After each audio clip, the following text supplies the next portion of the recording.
इसके पूर्व के अध्याय में हमने वुडवर्ड फिशर नियम का अध्ययन किया और ये पाया कि जब भी किसी वलय में संयुग्मी द्विबंध उपस्थित होते हैं तो उस वलय को समनाभिकीय द्विबंध कहते हैं, और यदि भिन्न भिन्न वलय में द्वबंध के मध्य संयुग्मन पाया जाता है तो उसे विषम नाभिकीय द्विबंध कहते हैं। और इसी आधार पर वुडवर्ड फिशर ने कुछ यौगिकों के लैम्डा मैक्सिमम के मान का अध्ययन किया और इसी आधार पर हम लैम्डा मैक्सिमम के मान का निर्धारण करते हैं। इस यौगिकों में हम कार्बोक्सिलिक अम्लों में अल्ट्रावायलेट स्पेक्ट्रम का अध्ययन करेंगे।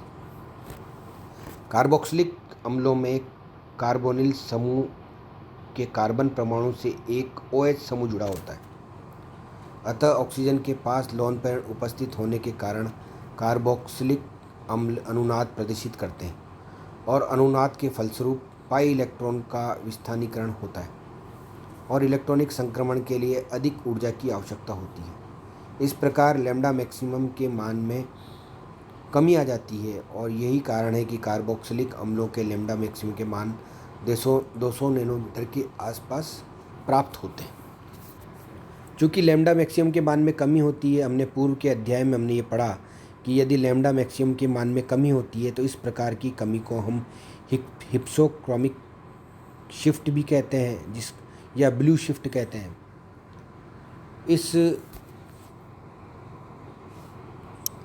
इस कार्बोक्सिलिक समूह में हम देखते हैं कि 2 ऑक्सीजन समूह हैं और दोनों ऑक्सीजन परमाणुओं के पास एकल इलेक्ट्रॉन युग्म का समूह है और इनमें आपस में इलेक्ट्रॉन का संक्रमण पाया जाता है। बेंजीन में अल्ट्रावायलेट स्पेक्ट्रम,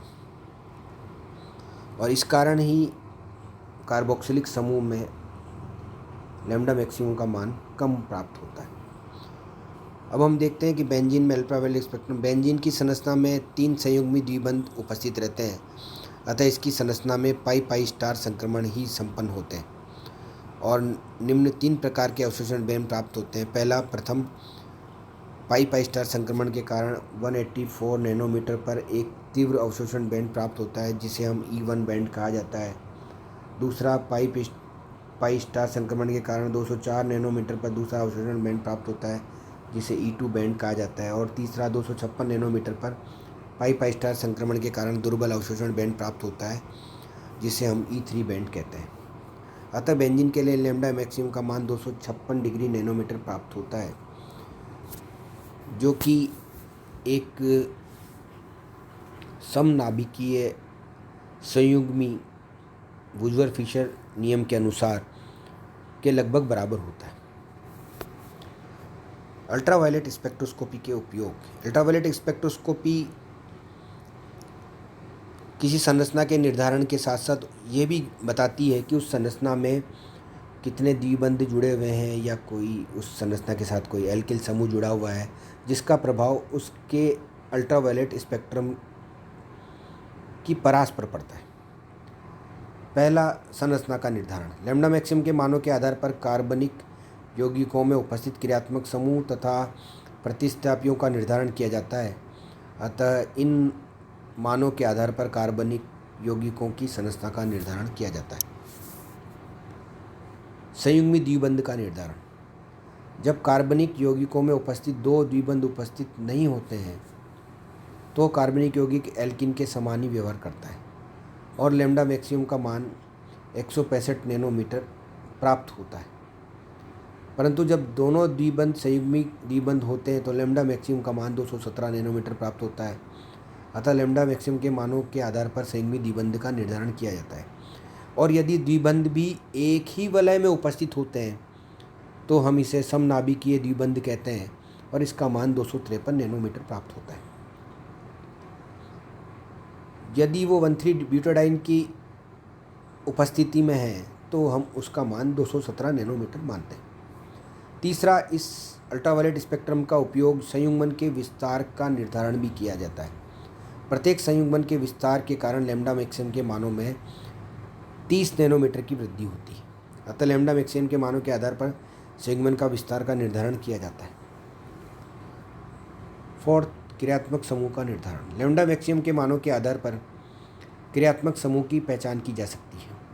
जब लैम्डा मैक्सिमम का मान 165 नैनोमीटर प्राप्त होता है तो कार्बन डबल बॉन्ड कार्बन की उपस्थिति प्रदर्शित की जाती है।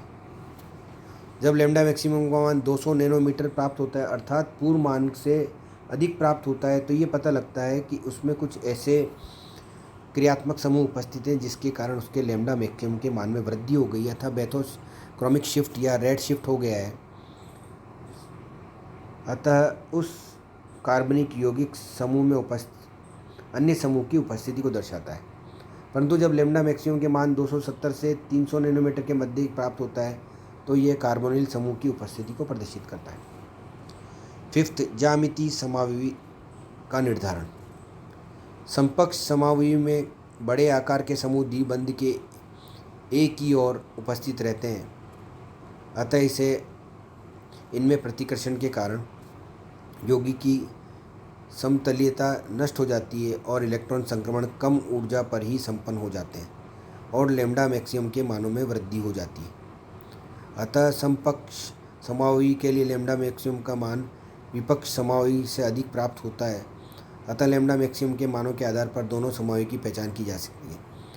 इस स्टिल्बिन को हम अध्ययन करते हैं जिसमें हम दो बेंजीन समूह कार्बन डबल बॉन्ड कार्बन से जुड़ी हुई है। यदि दोनों बेंजीन समूह एक ही तरफ होती है तो यह सिस स्टेबिलिन और यदि दोनों विपरीत दिशा में होती है तो इसे ट्रांस स्टेबिलिन कहते हैं। सिस स्टेबिलिन के लैम्डा मैक्सिमम का मान अधिक होता है जबकि ट्रांस स्टेबिलिन के मान अधिक होता है। चूँकि लैम्डा मैक्सिमम ऊर्जा के व्युत्क्रमानुपाती होता है अर्थात ऐसा यौगिक जो स्थायी अवस्था में होता है जिसकी ऊर्जा कम होती है उसके लिए लैम्डा मैक्सिमम का मान ज़्यादा प्राप्त होता है। ट्रांस यौगिकों में चूँकि दोनों बेंजीन समूह विपरीत दिशा में होते हैं और समतुल्यता को बनाए रखने के लिए इनमें प्रतिकर्षण का मान कम से कम होता है अतः इनकी ऊर्जा स्थायित्व के कारण कम होती है। अतः ऐसे कम ऊर्जा के कारण इन ट्रांस वाले यौगिकों में लैम्डा मैक्सिमम का मान इस नियम के अनुसार कम प्राप्त होता है जबकि सिस वाले स्थिति में लैम्डा मैक्सिमम का मान अधिक प्राप्त होता है क्योंकि इनमें कम ऊर्जा पर ही इलेक्ट्रॉन संक्रमण कर जाते हैं।